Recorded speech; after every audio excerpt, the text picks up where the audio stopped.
Our friend Paul Mace has finally given us a justification for why he thinks it's necessary to cast people out of the kingdom and to be able to not engage with them on his social platforms, that he actually takes the time to block Christians, and I do mean Christians, Paul, whom disagree with him and push him for long periods of time, whom he considers to be a waste of time. This is specifically what he says. He says, I block pearl trampling time wasters that are dishonest and evasive.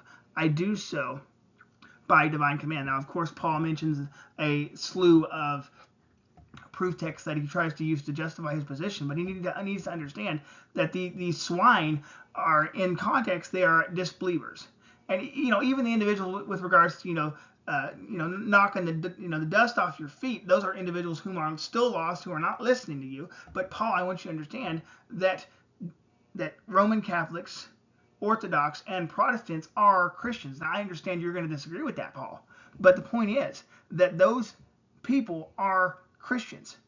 And you need to understand, Paul, just because we're not part of the Church of Christ, the denomination, I'm not speaking of the Universal Church of Christ, I'm speaking of the denomination that you're part of, Paul.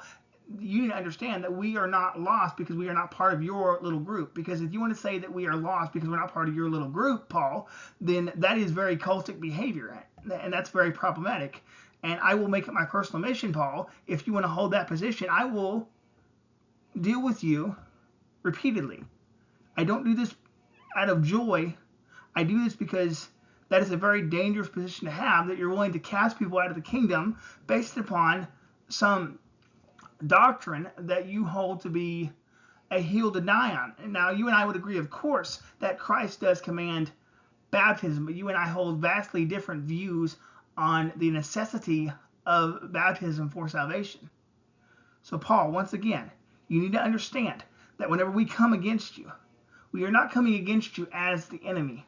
We are coming against you to bring correction, because we think you are teaching in error, that we have weighed your teaching. You have told us, according to the scriptures, to weigh your teachings, and not to trust you based upon your own teaching, but to weigh everything according to the scriptures, to be the good Bereans. So the point is, Paul, that I and many others have weighed your teaching, and we have found them wanting. So, Paul, I want you to understand that, Paul, we do indeed love you, and we are trying to bring correction, but you need to be willing to actually look at the correction and actually to critically evaluate it.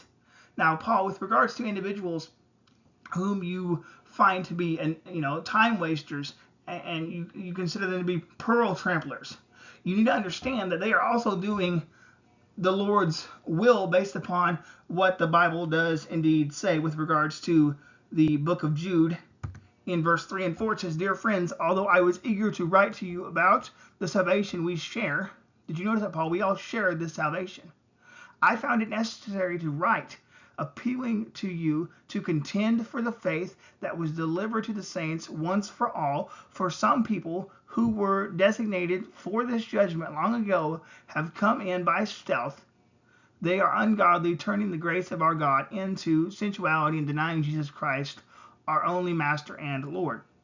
Notice the highlighted portion there, Paul. The word for contend is epazomizome, which means to struggle for, to contend, or to fight. So this is where we are coming, together. It's like a boxer, a boxing match. The point is, we're trying to bring correction. It's not this idea of I want to, fight you to the death. It's the point of we're contending for the faith because we care for the faith, and the scriptures also tell us to, come, let us reason together. So, Paul, that's what we're trying to do. We're trying to bring correction in love to show you that you are teaching in error. And that's what I want us to see, is that we do indeed love you, Paul, but you're teaching in error with regards to your understanding of baptism and the actual practical implications of your understanding of baptism and your willingness to cast others out of the kingdom whom do not hold your same understanding. Now, for my secondary point, Paul, for why I provided the definition for the word contend, is that in one of your other videos, whenever you were responding to this individual known as Trump 1, you were explaining the word for in Acts chapter 2, verse 38, and you provided the Greek language, Paul.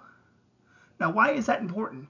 Because I am certain, Paul, that you do not have an innate knowledge of the Greek language, which means that you do not know it from birth, Paul. So you were taught that, or you have done some research and you have looked into other resources and you have understood what that term means based upon the lexical definition. So what does that tell us, Paul? It tells us, Paul, that you have used commentaries. Now, I know you're not thinking of a commentary in the sense of like Hebrews or Philippians or something else like that, but you need to think of this, Paul. Is there any book that comments upon the scriptures in any capacity that are not the scriptures themselves, are commentaries on the scriptures? So if you take, for example, like a devotion or whatever, it's still commenting on the scriptures.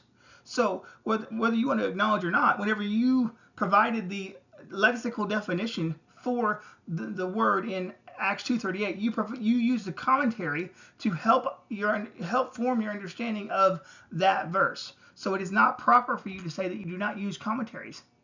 But you don't use commentaries in the way you're thinking, but you indeed do use commentaries because you use outside sources to help you understand what the scriptures are saying. So Paul, once again, I want you to understand that we are coming in love to reason with you, to sharpen you, to push back in love, to say, Paul, you have taught in error here, and we want to come and help correct you to get you on the right path.